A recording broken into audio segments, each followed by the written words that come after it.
دكتور هشام منورنا. من دورك كل سنه وانت طيب ورمضان كريم عليك. انت بالصحه والسلامه. عايزين حلقه بقى كوندنس الطبيه كده نطلع متعقمين ان شاء الله. متعقمين. دكتور هشام يا اسطوره، حبيبي يا منص، عامل ايه؟ الحمد لله. ايه اخبارك؟ الحمد لله. بتهيألي انت اكتر واحد بقى ممكن تدينا العلم اللي احنا ما نعرفوش خالص. عايش في المشكله. جدا. عاجبني انا فين المشكله.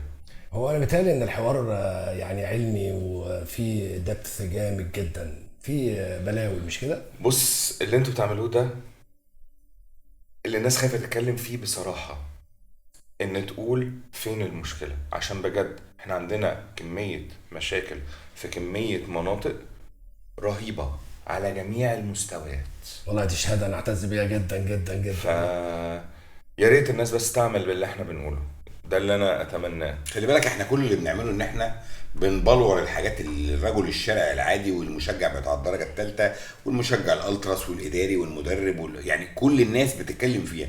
فالموضوع احنا عارفين في مشكله، يلا يا جماعه حاولوا نحل بقى في المشكله، يعني نساعد حتى نحل 5% من المشكله، نزق العربيه اللي هي ايه اللي واقفه نزقها، مش لازم ندورها، نزقها 5% هي اطول اكبر يعني شويه، مش مشكله يعني يعني 5% اللي ما فيهاش مشكله، اللي يعني غرز خلينا نتكلم عربيات الغرز ماشي مش طب مشكله. قول لنا عيسى دلوقتي الرياضه العلم راح بيها لفين، او الرياضه بقت ليها علاقه بالعلم الرياضي لحد فين، وانت ابتديت ازاي وايه الحوار بقى؟ احكي لنا.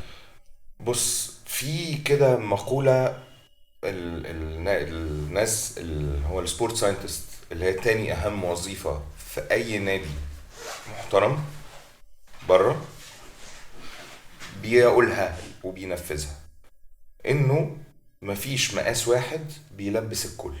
اوكي. والا كان كل المحلات يا بتنزل لارج يا سمول يا سليم فيت. صح ماشي. وانت خد ظبط عند الترزي، او هو البيع هو ده اللي عندنا لبارة السلع. ايوه ماشي. المثل بتاع لبارة السلع. no one size fits all، نفس الحكايه no one training fits all. اوكي. كل واحد ليه حاجه في تمرينه مختلفه عن التاني. تمام. السبورت ساينتست الراجل ده اللي مسؤول عن الفريق الاول غير المسؤول عن فريق الناشئين.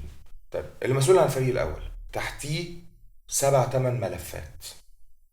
ملف السترينث اند كونديشننج، الاحمال، التغذيه بالمكملات الغذائيه، الطب الجنرال هيلث بتاع اللعيب، الراجل بتاع تحليل الاداء الهوم والاواي، الراجل بتاع تحليل الاداء الفردي غير الراجل بتاع تحليل الاداء الجماعي والخططي، الدكتور النفسي، دكتور النوم. دكتور نوم. دكتور نوم. حلو ده يا شيخ. حلو. عايزين نعرف بيعمل ايه. احنا قصتنا ابتدت مع كوبر. احنا كنا عملنا شركة للسبورت ساينسز وجبنا منتجات DNA و GPS ورحنا قعدنا مع كوبر وشرحنا له القصة. كوبر بالارقام بقى اللي GPS طلعها اللي بيقولك اقصى سرعة للعيب، اسرع مدافع عندك 29 كيلومتر في الساعة، ابطأ مدافع في افريقيا 32 كيلومتر في الساعة. فهو الراجل اتصدم واعي، فلعب دفاع متأخر ورمى الاثنين مساكي الديفندرات يغطوا قدامهم عشان ما تمنعش الشوط، لان انت بالتراجع ده فرص الشوط اكتر. فبالارقام قدر يعمل توليفة ورمى 4 قدام صلاح، وكان رمضان صبحي وكان باسم مرسي تريزيجيه، رمى الاسامي دي قدام يبني بيهم هجمة، وواحد من الديفندرات يساعد معه. عرف امكانيات فرقته بالزبط. اشتغل بيها.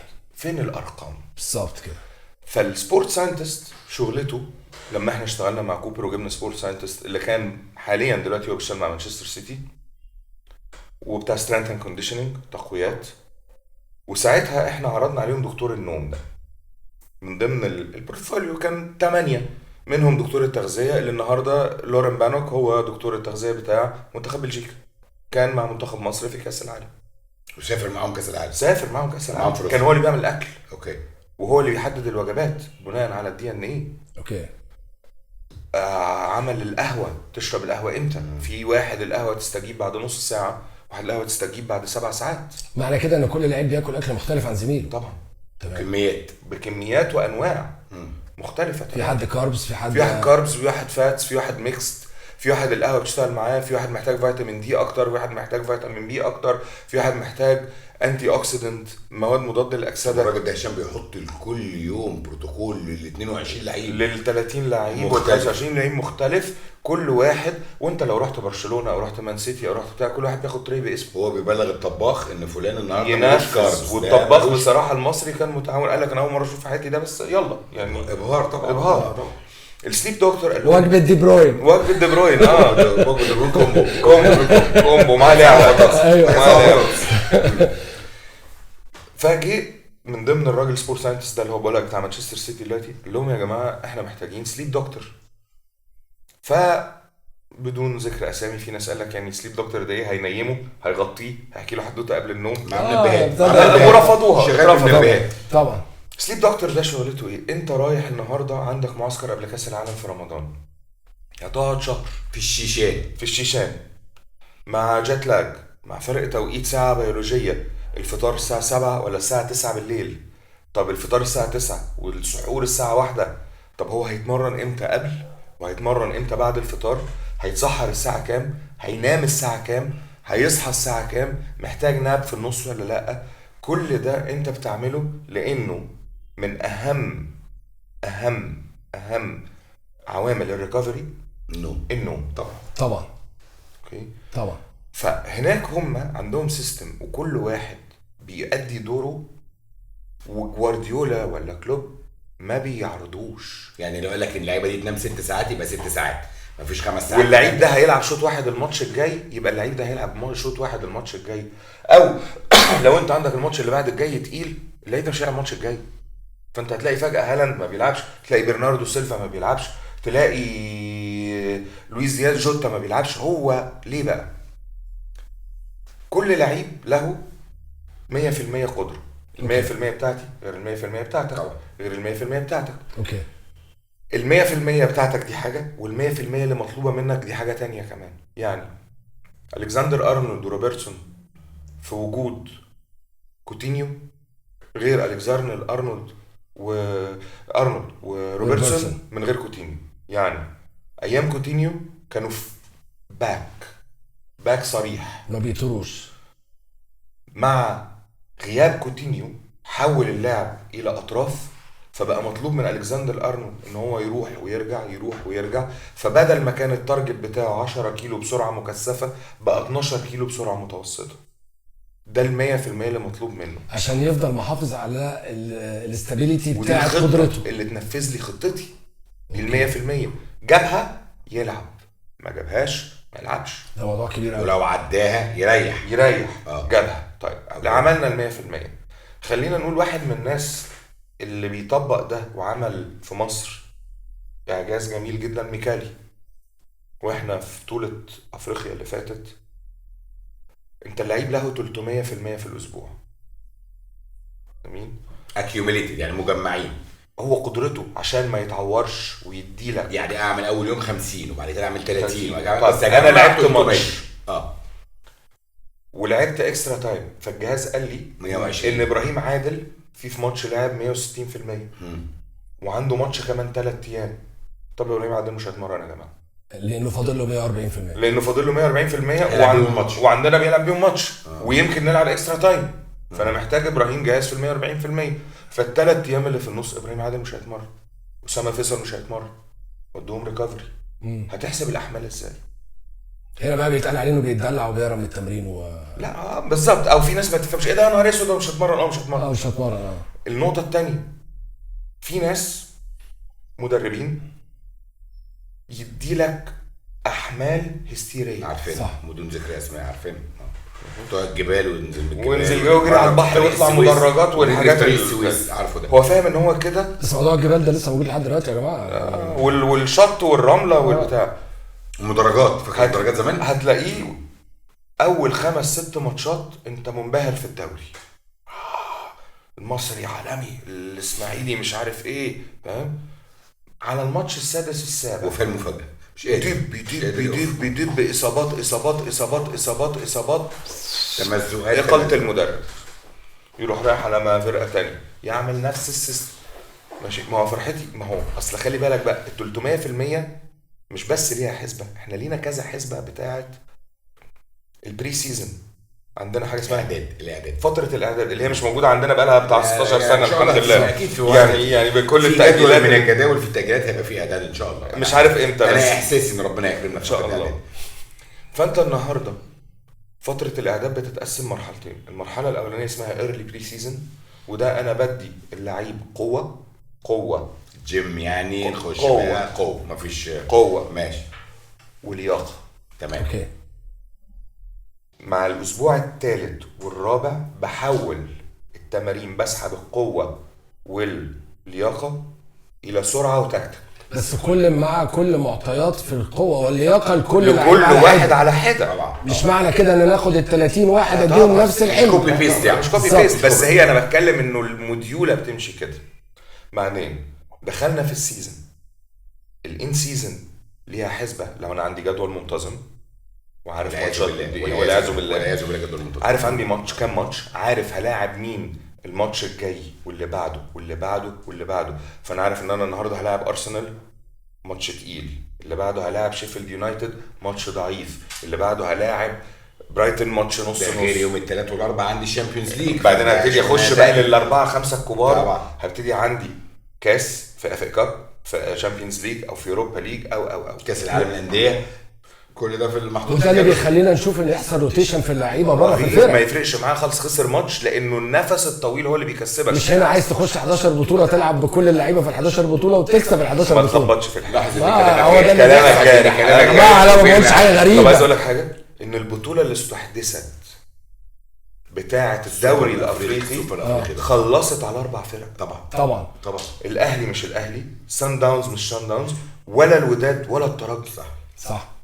لانه ده حمل زياده اترمى عليه في النص. لا وخلي بالك انت بتلعبني في اسبوع واحد رايح جاي في سفر في افريقيا مع ماتشات تقيله، مع مش قادر اقف طبعا، والدوري المغربي منتظم. وعشان كده اوروبا لحد دلوقتي معاندة على هذه البطوله طبعا خلاص زياده. بس احنا في مصر بنأجل، فبيديك فتره راحه برضه نسبيا.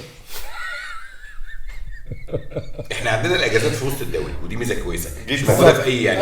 يعني ممكن اللعيب يصيف في وسط الدوري، يطلع اجازه مع العيله وكريسماس عايز اقول لك كده. حاجه، احنا بقى بنتكلم في وسط السيزون، فانا لازم اظبط حملي لحد اخر السيزون. اب تو ان انا باجي ميد سيزون، دي معروفه في الميد سيزون ما بمرنش كوره. اوكي. في الميد سيزون بمرن باسكت، فولي، بمرن فولي، عجل، حاجات لذيذه بقى عشان ما تزهقش. طبعا بديك نفس الحمل الرياضي عشان ما تزهقش. في لعبه تانية، في لعبه تانية نلعب بادل. هو بيديك، هو عنده بلان سيزون، هو عارف هيتمرن قد ايه في الاسبوع، اللعيب هياكل ايه المكملات الغذائيه اللي عايزها، ايه اللعيب اللي جهاز الجي بي اس نور لي قال لي تي اللعيب ده عنده اجهاد، اللعيب ده مش هيلعب. هو الطاقم الفني ده عايز يتكون من 7-8 تنفار. دول في الجهاز. ايوه. يعني دول متعينين مع كلوب ومع في الجهاز. أيوة. معايا 7، معاه 20 اكشن. بنقعد مع بعض كل يوم وهنعمل ايه وفلان عمل ايه. ما بيقعدوش مع كلوب، بيقعدوا مع السبورت ساينتست. اوكي. هو المايسترو اللي بيحركه، يعني ده الليدر بتاعهم، ده المدير بتاعهم وتحتيه ال 20 واحد. ال 20 واحد، وده اللي بيقعد مع المدير الفني، بيقعد مع المدير الفني ومساعد المدرب. يعني مثلا طب انا عندي بس سؤال استراتيجي هنا. افرض ان كلوب ساب الفرقه، هل الفرقه بتقع فيما يخص السبورت ساينسز ده، ولا هو السيستم محطوط بما يخص السكواد ده، فمش فكره مين موجود ومين مش موجود؟ بص هقول لك على مثالين 3. سير أليكس فيرجسون كان عارف ان هو ماشي، فما بناش استمراريه بعديه. مانويل جوزيه ما بيبنيش استمراريه بعديه. في فرق تغير مدرب، تغير التاني، تغير التالت، بس السبورتس دايركتور والسبورت ساينتست عندهم بلان، لونج تيرم بلان. وده ملك النادي ولا ملك المدرب؟ ده ملك النادي. فمهما يعني كده بمنتهى البساطه المدرب بيروح ويجي عليه وهو ملك النادي.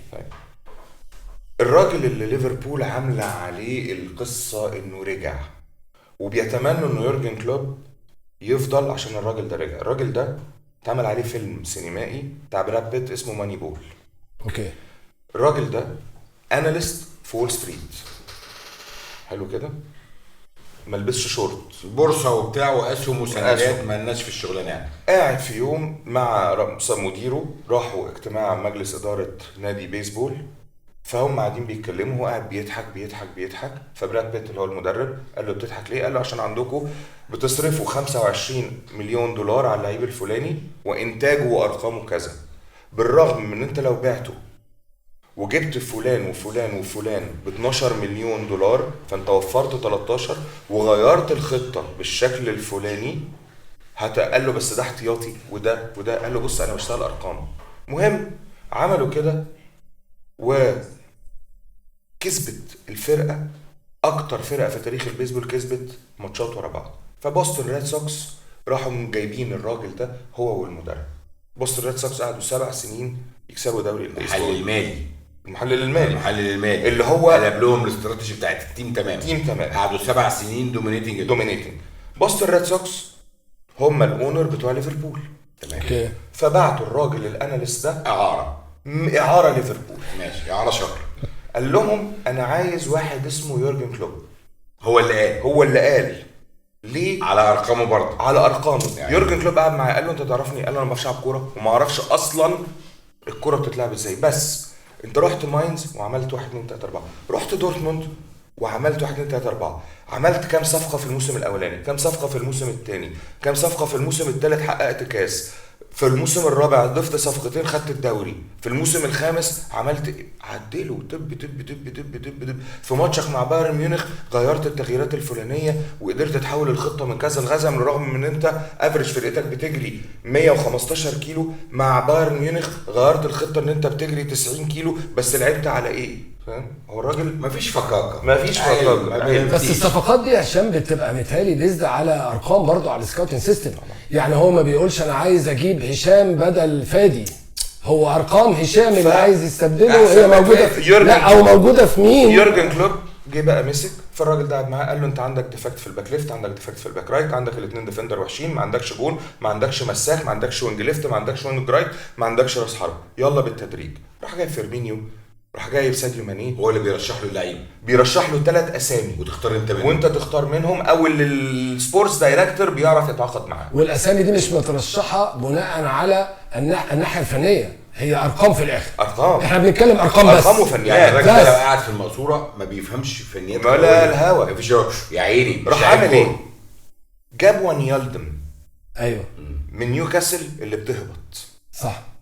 جاب روبرتسون من هال سيتي اللي في دوري درجه تانية، صح. بس هال سيتي روبرتسون ارقامه ماشيه مع اللي كلوب عايز يعمله. ايوه، وكانوا بيقولوا ان روبرتسون كان اصلا فري، ما كانش لاقي نادي. هو جاب صلاح، صح. جاب ساديو ماني، جاب فان دايك، جاب أليسون بيكر، بالرغم من أليسون بيكر لما جه الناس قالت ايه ده احنا كاسبينه 5. ايوه، يتعاقدوا مع لعيب انا جم مدخل فيه 5، بس عشان هو وقف كام ماتش، صد كام صده، شال كام انفراد، شال كام اوفر في العرضيات، عامل ايه زاويات، بلا بلا بلا بلا. جابوا البتاع، بناله فرقه في 4 سنين علميه 100%. لما الراجل ده بعد 22 سنه شغل قال لك يا جماعه انا تعبت، السلام عليكم، وجابوا سبورتس دايركتور اضعف بكتير، راح جايب لهم مينامينو، اوكي، جاب لهم دخلنا في ليفل اقل بقى ايه تخبطي. فحصل انهيار لليفربول. راح يورجن كلوب جاب الراجل بتاع لايبزيج، ظبط له الفرقه السنه اللي فاتت، جاب له 3-4 صفقات حلوه، سوبوسلاي وتارو اندو. طيب لما يورجن كلوب ماشي ليفربول عملت ايه؟ كلمت الراجل اقنعته، ابوس ايدك ارجع ابن لنا فرقه ال6 سنين اللي جايه. الراجل الاولاني بتاع وول ستريت، ايوه، رجع السنه دي هيمسك ليفربول شهر 7 بعد ما يورجن كلوب يمشي، يبني فرقه ثانيه تقعد اعمل لنا خطه الفرقه دي تعيش ازاي معانا 7 سنين تانيين. فين دور السمسار؟ انت بتحاول تقول لي ان الجانب الفني، ما اقدرش اقول كلمه انه علمي مش فني، ما اقدرش اقول انه قليل في كل اللي انت بتتكلم فيه ده، بس يعني ما بيمثلش نسبه كبيره من الحوار، صح؟ لا هقول لك بقى الجانب الفني بيمثل ايه. يورجن كلوب مدرب فنيا عالمي طبعا، بيحب يلعب بتكتيك هاي بريشر، بيحب يلعب بوينجات طايره، بيحب يلعب بكروسات، بيحب يلعب بطوليات لصلاح ولا الدياز ولا طيب انا راس الحربه اللي هجيبه داروين نونيز، تاني اسرع لعيب في الدوري الانجليزي. ايوه، اوكي، بص على جوان كتير ضربوا نونز واخد الكرة وطيران وراح يلعب لصلاح، صلاح يحط مش عارف مين يعمل ايه. فالنهارده هو يورجن كلوب هو الفني، بس هو هيقعد يوجع دماغه، انا هجيب مين، هعد مين، هربي مين، يا جماعه انا هلعب كده هتجيبوا لي مين؟ فالارقام داخله في كل حاجه. مين بقى ده؟ هو السبورت ساينس. اوكي. الراجل ده بقى ترتيبه في الجهاز الفني نمرة 2 كمرتبات، كمرتب هو تاني اعلى مرتب في. الراجل ليه فاليو يعني، مش اللي هو دكتور على بابا يعني. حبيبي ده ما يلعبش، ده يقعد. بلاش لما محلل الاداء يقول لليفربول ده برشلونة بتريفورم في اي كرة عرضية من 45 ثانية لدقيقة، او اي كرة ثابتة من 45 ثانية لدقيقة. بص عليهم، بص على الجون الرابع اللي جابه اوريجي، هتلاقي راكاتيتش بيتكلم مع بيكيه، بيتكلم مع جوردي ألبا ملمومين، والكسندر ارنولد بيلعب الكوره. سبورت ساينتست عنده المعلومه اللي قالها له محلل الاداء بتاع الاواي، راح نازل مبلغ كل البول بويز يا اخوانا لما تيجي كورنر اجروا بسرعه حطوا الكوره علشان نلحق. هشام انا متهيألي احنا محتاجين ان احنا محتاجين نمشي متهيألي يا فالنهارده بص على الكوره دي، ركز عليها بعد ما انا بقول لك اللي انا بقول لك عليه ده. بص على الكورنر، ارنولد اتحطت الكوره كان ماشي عشان شاكيري اللي جاي يلعب الكوره، صح. البول بوي نده اهو، بص لا اوريجي واقف لوحده وراه ب3 متر، 5 من برشلونه واقفين ما بيتكلموا، طق جول وصلوا كسبوا الشامبيونز ليج. صح. دي من معلومات بالظبط. معلومه لما يقول لك صلاح رجله اليمين وحشه لان جوارديولا قال لابورت وقال لكانسيلو يا اخوانا لابورت ما تخليش صلاح يطلع على يمينه، ففي الشامبيونز ليج راح قاطم وراح رادد شمال ولعبها لساديو ماني بشماله، حطها ما بين الشوطين. الفيديو طالع يعني بيمسخر في لابورت. هو قايل لهم طيب الناحيه الثانيه يسكتوا؟ لا.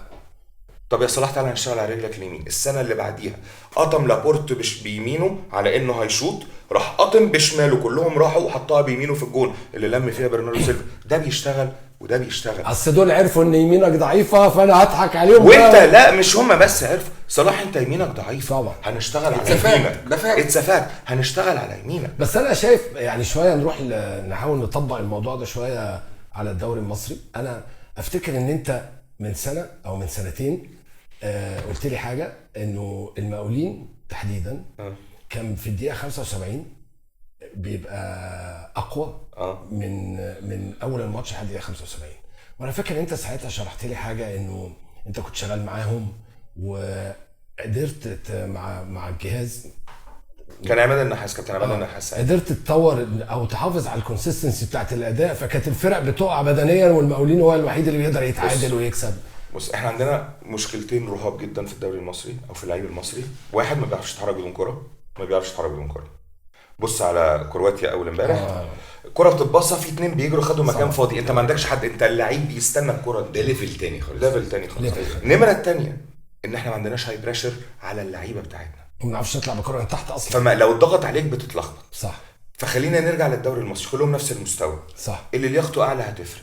كان ساعتها المقاولين لما اشتغل بالسيستم ده كان عنده ولد اسمه عبد الرحمن. ايوه عبد الرحمن اللي راح مع المنتخب. ايوه عبد الرحمن شاطر جدا ومتعلم كويس قوي جدا. فعبد الرحمن خد الاجهزه، قدر يطور اللياقه البدنيه بتاعه المقاولين، وكابتن عماد النحاس كان بيمشي معاه جدا، فكان ينتهي انه 75% من اجوان المقاولين كانت بتيجي في اخر ربع ساعه.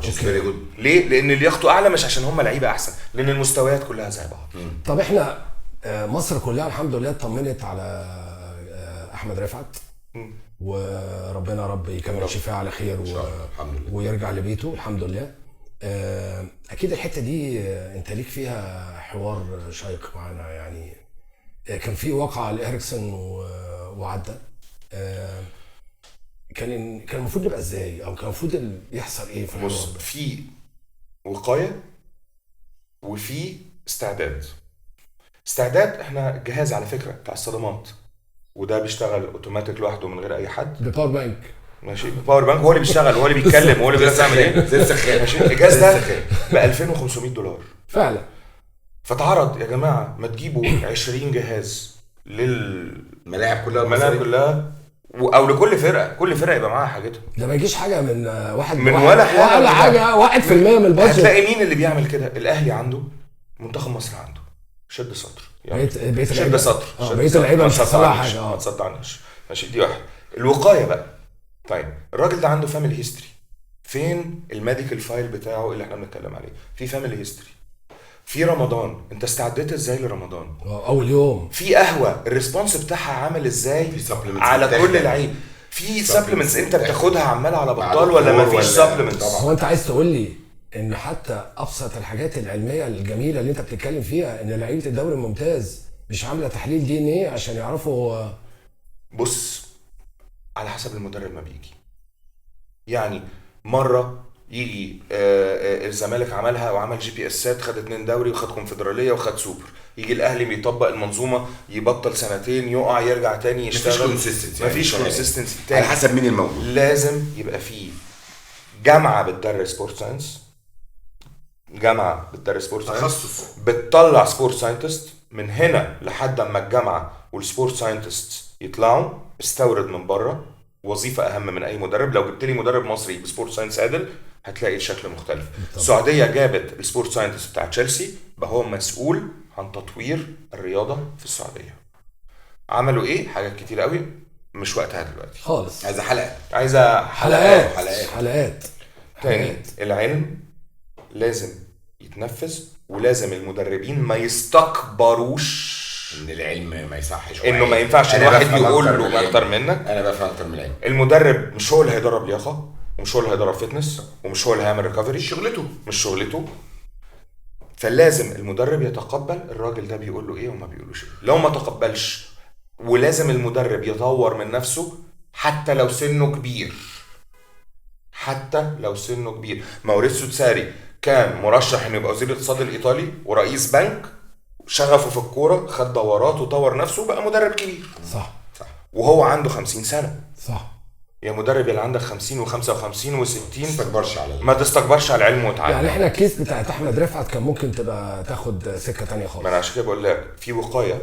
انت عامل ايه كميديكال تيم؟ وقايه لكل لعيبتك، عامل له فايل وعامل له كشوفات قلب وعامل له رسومات قلب من الاول، وبتعمل له كل شويه تشيك اب كل اول السيزون وفي نص السيزون، ومظبط تغذيته ومظبط السبلمنتس ومظبط اكله. 90% من لعيبه مصر بتتدرب مع مدربين برايفت لوحدهم، حمل زياده. 90% من اللعيبه بتتمرن مع دكتور تغذيه وبيديله سبلمنتس، فاهم ان هو كده فت وهو كده عبقري. هو فاشل ان هو بيعمل كده. صح.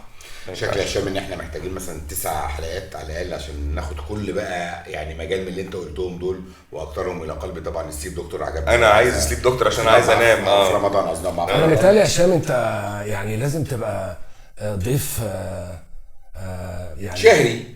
انا شايف ان احنا في كل مرحله في كل رياضه انت عندك من المعلومات ومن الحلول، يعني متهيألي الكثير. ان هي لو هي موجوده احنا اكيد هنبقى في حته تانية. اقول لك حاجه بسرعه، انا عارف انت عايز تقفل. لا، الالعاب مش هقفل. الفرديه مفيش فاصل. انا عندي 3 العاب فرديه شال معايا بالكامل. الخماسي الحديث. ايوه. النهارده الخماسي أبطال الحديث العالم فيه. ابطال العالم طبعاً، أحمد الجندي. وانت كنت اخير. طبعا. مهندس شريف العنيان جبنا له اندرو ستيل. اندرو ستيل ده صورته على مدار هيثرو. مطار هيثرو صورته اندرو ستيل موجوده. واحد واخد 3 ميداليات بتاع جه واشتغل عليهم وعلم المدربين ازاي يشتغلوا. وشريف العنيان اشتغل لعبه عليهم. صعبه جدا. صعبة جداً، قاتلة. 5 العاب جوه لعبه واحده. كل بتوع السكواش اشتغلوا معانا. صحيح. خالد فوزي وديله وهو في الصيد شغل العيال بتاعت التايكوندو، هداية وسيف عيسى، وهو اللي داس ان الناس دي تشتغل بالعلم. هداية ملاك حققت في 2 اولمبياد ميداليات. هداية ويشهد هي تشهد ما بين الاولمبياد الاولى والاولمبياد الثانيه بعد ما اتكرمت وهي وخدنا العربيه ومين ادها وانا اللي فتحت لها الباب وانا اللي ثابت. وزنها زاد 14 كيلو، محدش اهتم بيها. رجعت اشتغلت على نفسها بمجهودها بالعلم اللي كان معاها، نزلت الوزن وبنت نفسها تاني وقدرت ان هي تاخد ميداليه مره تانيه. اللي عايز يشتغل بالعلم هيحقق، اللي مش هيشتغل بالعلم هيأجل يقعد. هيأجل الاسبوع الرابع. شاكرين يا هشام، مش عارفين نقول لك ايه في الحقيقه، يعني محتاجين بقول لك دروس ودروس، واكيد هتبقى يعني ضيف دائم على البودكاست. ويا رب بس نتعلم ان العلم يا جماعه في الراس مش في الكراس. عشان لو في حلقه جديده نفسي احكي لكم على قصه الحجامه، هنحكي لك عشان الحجامه ده موضوع مثالي، محتاج نعمل له حلقه. لازم نعمل له حلقه عشان انا كنت فاهمها يعني يعني. نعمل له حلقه الحجامه ده طبعا. نعمله. اكيد في ناس بقى طبعا عارفه. هو على فكره انا بهزر عشان الحجامه دي تهريج. لا بس عايزين لان الناس كتير يعني قوي لا بس بتتكلم في هي موضوع الحجامه اوكي، ده. بغض النظر انت ما- بغض النظر انت بتتكلم هي تهريج ولا مش تهريج، بس هي دلوقتي بقت احدى وسائل الرياضه. الهوت كابس غير الحجامه ان انت تشرط لا وتعمل. طبعا. فان انت عايزني اجيب مشرط وافتح رجل صلاح واقول له معلش اصل هشفط لك، واجيب شيخ هو اللي يعمل كده ويطلب مني اني ادخله وسط الجهاز اللي انا جايبه السبورت تيم الكبير، بدل ستيف دكتور اجيب واحد يشرط رجلين اللعيبه. لبسوا كيت هشام وخليه يحلق دقن ولبسوا كاب ويعدي يعني. صباح الفل. صباح الفل يا باشا. صباح الفل. صباح الفل يا ميرسي قوي يا جماعه. ميرسي يا جماعه، حبيبي ميرسي جدا نورتنا والله، انتوا عاملين حاجه جميله حبيبي يا ويا ريت تكملوا عشان بجد حاجه جميله ان جدا. شاء الله ان شاء الله. شكرا يا مهندس. ميرسي يا فادي. طف النور. ميرسي يا ميشو. حاسب الشباب. سلام عليكم. شكرا.